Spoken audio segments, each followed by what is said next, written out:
Hello everyone, this is Marshall Gittler, Head of Investment Research here at FXPRIMUS, bringing you the Week in Focus for the week beginning October 10th.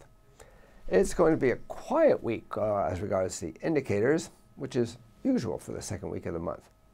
The start of the week is likely to be particularly quiet owing to the holiday today in Japan, the US, and Canada. Now, the market's view on the second US presidential debate is that Hillary Clinton won it.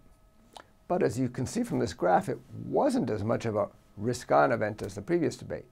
As you can see, the Mexican peso, the white line, gained.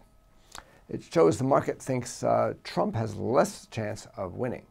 But gold, the yellow line, also gained. That didn't happen after the first debate. And looking at stock markets in Asia and Europe, there seems to be no great follow-through in risk assets. So it could be that the people think that the U.S. presidential race is virtually over now, and it's not much of a factor in the FX market anymore. For the U.S., now the impact of Friday's slightly disappointing non-farm payrolls is likely to fade over the week, in my view. That seems to be the case recently, as investors tend to reassess their first reaction to the data. We'll get further data on the jobs market on Wednesday, when the Job Opening and Labor Turnover Survey, the JOLTS report, tells us how many job openings there are.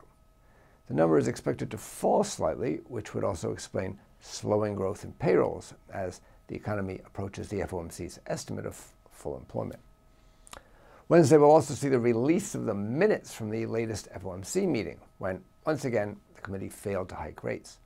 The minutes may reveal why the doves won and how likely they are to change their minds by the end of the year.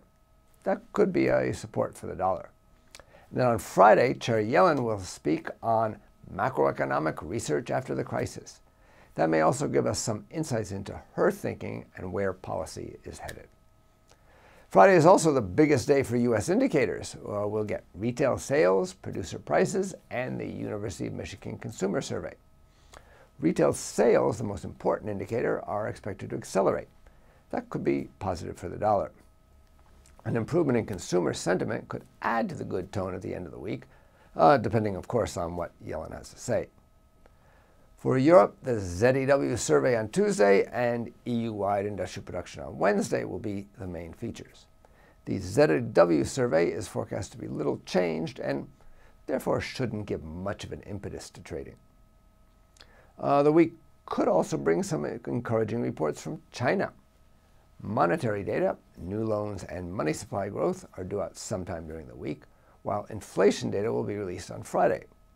The forecasts are for an acceleration in both lending and money supply, while consumer prices are forecast to rise. All that should be good news for risk-sensitive assets and put a bid under stocks and the commodity currencies. Whether it will be enough to support the renminbi, which has been weakening recently, is another matter. Meanwhile, the pound may get some respite. There are no major UK indicators out during the week. Since there aren't any US or Canadian indicators coming out today, I won't have a North American opening market comment. This is Marshall Gittler, Head of Investment Research at FXPRIMUS. Get more market insights on our education pages and turn your trading ideas into action with FXPRIMUS, the safest place to trade.